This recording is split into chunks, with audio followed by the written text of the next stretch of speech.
Hay una roca en este planeta que lleva emitiendo energía de manera continua desde antes de que existiera el sistema solar. 4.500 millones de años, sin combustible, sin reacción con el aire, sin ninguna causa que se pueda ver, tocar o medir desde afuera. Y sigue haciéndolo ahora mismo, en este momento, en cualquier granito que tenga cerca. Eso no debería ser posible. La conservación de la energía dice que la energía no se crea, se transforma. Toda fuente de energía tiene una fuente, un combustible que se agota, una reacción que necesita reactivos. El uranio lleva 4.500 millones de años siendo una excepción a esa intuición, y la mayoría de las personas que lo estudian no pueden explicar por qué. Solo pueden nombrar el fenómeno con términos que suenan a explicación. Vamos a ver qué hay debajo de esos términos. Primero, la respuesta que ya conoces. El uranio es radiactivo. Su núcleo es inestable. Se desintegra espontáneamente, emitiendo partículas alfa, beta y radiación gamma, liberando energía en el proceso. Correcto, completo en sus propios términos y completamente circular. Esa explicación define inestabilidad como tendencia a desintegrarse y luego explica la desintegración por la inestabilidad. Es como explicar la quiebra de un banco diciendo que quebró porque tenía liquidez insuficiente y que tenía liquidez insuficiente porque era proclive a quebrar. El término técnico existe. La causa no se ha nombrado. Nadie explicó durante 40 años por qué exactamente ese núcleo y no otro, y la respuesta, cuando llegó, requirió inventar una nueva rama de la física. Aquí es donde la mayoría de las explicaciones se detienen, incluyendo los libros de texto universitarios de física general. Nosotros no nos detenemos aquí. Para entender qué hace al uranio específicamente inestable, hay que entender primero el problema de ingeniería que el núcleo atómico representa. El uranio tiene 92 protones. Cada uno de esos protones tiene carga positiva y las cargas iguales se repelen. Meter 92 objetos con carga positiva en un espacio de 10 femtómetros de diámetro, un femtómetro es una millonésima de una millonésima parte de un milímetro, es un problema de confinamiento que la fuerza electromagnética no puede resolver por sí sola. Quiere separar todo lo que está allá adentro. Existe otra fuerza, la fuerza nuclear fuerte. Es más potente que la electromagnética, pero solo opera a distancias extremadamente cortas, del orden del diámetro del propio núcleo. Dentro de ese rango, puede mantener unidos a los protones. Fuera de ese rango, no existe. El núcleo del uranio está en el límite exacto de ese rango. ¿Y qué significa eso realmente? Significa que el núcleo del uranio es como un edificio donde la estructura que lo sostiene y la fuerza que quiere derribarlo están casi perfectamente equilibradas. No es que el edificio sea débil, es que tiene exactamente el tamaño en que las dos fuerzas se neutralizan con un margen mínimo. Agrega un piso más y la estructura cede. El uranio está en ese piso. Ahora, dentro de ese núcleo existe una partícula formada por 2 protones y 2 neutrones, lo que llamamos partícula alfa. Para salir del núcleo, esa partícula necesita superar una barrera de energía, una barrera que, según la física clásica, no puede superar. Simplemente no tiene suficiente energía cinética para escalar esa barrera. Deberían estar atrapadas permanentemente, pero escapan. No en teoría, en el laboratorio, medible, cuantificado, reproducible. La mecánica cuántica resuelve esto. Las partículas subatómicas no tienen posición exacta, sino funciones de probabilidad, que se extienden más allá de las barreras clásicas. Hay una probabilidad no cero de que la partícula alfa aparezca al otro lado de la barrera sin haber cruzado su interior. Ese proceso se llama efecto túnel. No es metáfora, es el único mecanismo que reproduce cuantitativamente las tasas de desintegración observadas. ¿Y qué significa eso realmente? Significa que los núcleos radiactivos no se desintegran porque algo los empuja desde afuera, se desintegran porque la mecánica cuántica permite que partes de ellos aparezcan en lugares donde la física clásica dice que no pueden estar. Y una vez que aparecen del otro lado de la barrera, la repulsión electromagnética hace el resto. Ahora la pregunta correcta. Si el efecto túnel es el mecanismo, ¿por qué el uranio tarda 4.500 millones de años en desintegrarse y el polonio 210 tarda 138 días? La probabilidad de túnel depende exponencialmente del ancho y la altura de la barrera. El uranio 238 tiene una barrera que la partícula alfa necesita atravesar de manera especialmente improbable. La probabilidad en cada intento es de aproximadamente 10 elevado a menos 38. Por eso tarda tanto. El polonio tiene una barrera más permeable, el mismo mecanismo, geometrías distintas. Imagina una ciudad rodeada de una muralla cuya altura varía según el barrio. Los habitantes intentan cruzar continuamente. En los barrios donde la muralla es más baja, la probabilidad de escape en cualquier día dado es alta. La ciudad se vacía en semanas. Donde la muralla alcanza su máxima altura, pueden pasar eones sin que nadie logre cruzar. El uranio vive en el barrio de la muralla más alta. No porque sea especial en ningún sentido cualitativo, sino porque su geometría nuclear lo coloca exactamente ahí. La explicación está completa, el mecanismo es claro. Aquí es donde la mayoría de los videos terminarían. Lo que viene ahora es lo que esos videos omiten.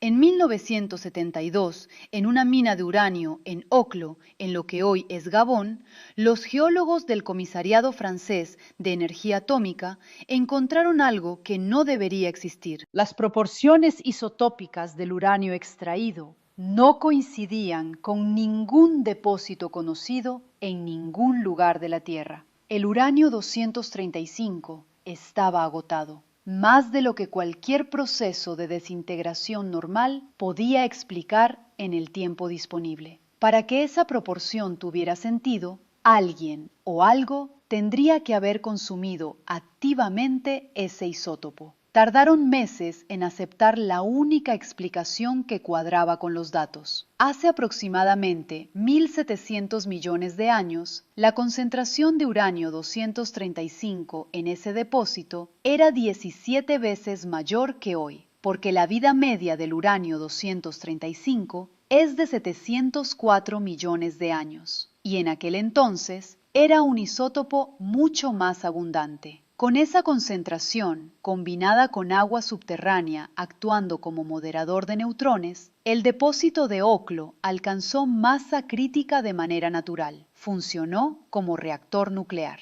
De manera intermitente, cada vez que el agua subterránea llenaba las grietas, la reacción en cadena se iniciaba. Cuando el calor evaporaba el agua, se detenía. Ciclos de encendido y apagado durante cientos de miles de años, sin ingenieros, sin diseño, sin control externo, sin nadie que tomara ninguna decisión. La naturaleza alcanzó criticidad nuclear por pura acumulación geológica. Siéntate un momento con eso. No es que la naturaleza produzca radioactividad, eso ya lo sabíamos. Lo que Oklo demostró es que la naturaleza puede producir reacciones en cadenas sostenidas, que el umbral que separa desintegración pasiva de reactor en funcionamiento no es una barrera tecnológica, es un umbral de concentración que la geología puede alcanzar sola, dadas las condiciones correctas. ¿Y qué significa eso realmente? Significa que la distinción entre natural y tecnológico, que usamos constantemente para hablar de energía nuclear, es una distinción de ingeniería, no de física. El proceso es el mismo. La diferencia es si hay alguien controlándolo. La Academia Francesa de Ciencias tardó varios años en publicar los resultados completos de Oklo, en parte porque los procedimientos de revisión de un hallazgo de esa naturaleza requerían comités que a su vez requerían otros comités. La física del átomo mueve continentes. La burocracia de la física tarda décadas en procesar el papeleo. Esa proporción no ha cambiado especialmente desde 1906. Hay un corolario incómodo que merece nombrarse. Las condiciones que permitieron a Oklo alcanzar criticidad, concentración isotópica suficiente de uranio 235, presencia de moderador en geometría favorable, existieron solo en una ventana de tiempo específica en la historia de la Tierra. Antes de hace 2.000 millones de años, la concentración de uranio 235 era suficientemente alta para que pudiera haber ocurrido en otros lugares. Después de esa ventana, la concentración cayó por debajo del umbral. Oklo fue posible en ese momento y no en ningún otro. Y el primer reactor artificial construido por humanos, el Chicago Pile 1 en 1942, debajo de las gradas de un estadio de fútbol americano, fue diseñado usando los mismos principios físicos que Oklo había ejecutado sin supervisión 1.700 millones de años antes. Los físicos de Chicago no lo sabían todavía. Oklo no fue descubierto hasta 30 años después. Trabajaron solos. Por accidente, redescubrieron lo que la geología ya había hecho. Eso no es una anécdota, es un dato sobre la relación entre conocimiento y fenómeno. El reactor de Oklo no necesitó ser descubierto para haber ocurrido. Funcionó perfectamente durante cientos de miles de años sin ninguna audiencia. Aquí entra algo que los videos sobre uranio casi nunca mencionan y que cambia completamente el marco del tema. El uranio no es solo el elemento que nos dio la fisión nuclear. Es uno de los motores que mueven los continentes. Aproximadamente el 40% del calor interno de la Tierra proviene de la desintegración radiactiva, principalmente uranio, torio y potasio 40. Ese calor mantiene el manto terrestre en un estado de convección parcialmente fluida. Esa convección mueve las placas tectónicas. Las placas tectónicas producen terremotos, forman cordilleras, generan volcanes y regulan el ciclo del carbono.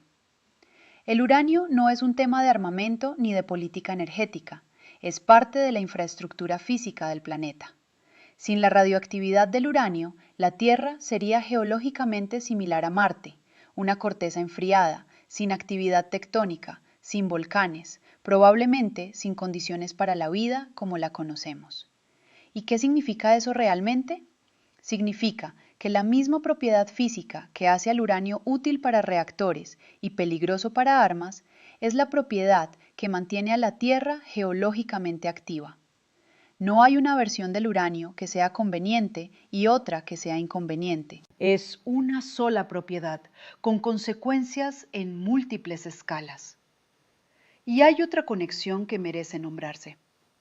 En el siglo XIX, el físico William Thomson, Lord Kelvin, calculó que la Tierra debía tener entre 20 y 400 millones de años, basándose en modelos de enfriamiento desde un estado inicial fundido.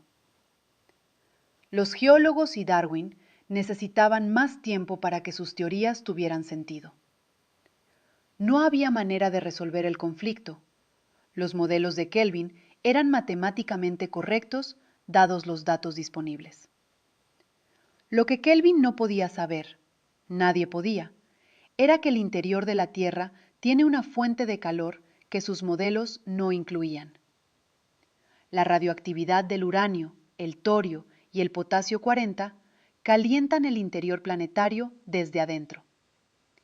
Sus modelos de enfriamiento eran correctos para un planeta sin esa fuente. La Tierra no es ese planeta. La radioactividad no solo resolvió un problema de física nuclear, invalidó retroactivamente el cálculo más riguroso que la física clásica había producido sobre la edad de la Tierra, y le dio a Darwin y a los geólogos el tiempo que necesitaban. Kelvin nunca aceptó del todo esa corrección. Era un dato que no encajaba en su marco. Eso también es un dato sobre cómo funciona la resistencia al cambio en personas que han construido sus carreras sobre un modelo. Hay también otra propiedad del uranio que los videos sobre energía nuclear nunca mencionan. Es un reloj. La datación uranio-plomo es el método más preciso disponible para medir la edad de rocas antiguas, con precisiones del 0.1% para muestras de más de 1.000 millones de años. El uranio decae en una cadena de desintegraciones que termina en plomo estable. Las tasas de esa cadena se conocen con precisión. Leer la proporción entre el uranio restante y el plomo acumulado en un cristal de zircón es leer un reloj que se activó cuando ese mineral cristalizó y que nunca ha necesitado batería ni calibración externa. Es como encontrar una vela encendida en una habitación cerrada y medir cuánto ha consumido. Si conoces la tasa de consumo con suficiente precisión, puedes calcular cuándo se encendió. Los cristales de zircón son velas que se encienden cuando la roca solidifica y se apagan nunca. Hay dos preguntas que la ciencia no puede responder todavía sobre el uranio. No son preguntas filosóficas, tienen literatura activa, tienen laboratorios construidos específicamente para atacarlas. La primera, ¿dónde se formó el uranio? Sabemos que los elementos más ligeros que el hierro se forman en el núcleo de las estrellas por fusión. El hierro es el techo termodinámico. Fusionarlo consume más energía de la que libera. Los elementos más pesados que el hierro, incluyendo el uranio, necesitan condiciones de densidad de neutrones extrema que no existen en estrellas normales. La hipótesis más aceptada es que se forman en colisiones de estrellas de neutrones en un proceso llamado captura rápida de neutrones, el proceso R. En 2017, la detección de ondas gravitacionales de la colisión GW 178-817 produjo señales espectrales consistentes con la síntesis de elementos pesados en tiempo real. Por primera vez, vimos la nucleosíntesis de elementos del tipo del uranio ocurriendo. Pero las tasas calculadas de producción de uranio en esos eventos no explican completamente las abundancias que observamos en el universo. Hay un déficit. El uranio que existe en la Tierra y en el universo conocido excede lo que las colisiones de estrellas de neutrones observadas pueden producir en el tiempo disponible. No hay consenso sobre dónde se produce el resto. La segunda pregunta. ¿Podemos predecir las vidas medias de isótopos que todavía no hemos caracterizado en el laboratorio? Para los isótopos bien conocidos, los modelos de estructura nuclear predicen las vidas medias con buena precisión. Para los isótopos exóticos, los que existen brevemente en aceleradores de partículas o durante el proceso R en colisiones estelares, los modelos distintos predicen vidas medias que difieren en órdenes de magnitud entre sí. Y esas vidas medias determinan qué elementos sobreviven el tiempo suficiente para acumularse en cantidades medibles. Sin predicciones precisas de esos isótopos, no podemos modelar correctamente cómo se formaron los elementos pesados del universo. Las instalaciones RIKEN en Japón y FRIP en Michigan fueron construidas parcialmente para producir esos isótopos exóticos y medirlos directamente. El trabajo está en curso. Al principio de este video, la pregunta implícita era ¿qué hace especial al uranio? Como si fuera una propiedad que se puede añadir a una ficha técnica y archivar. Hay que deshacer eso.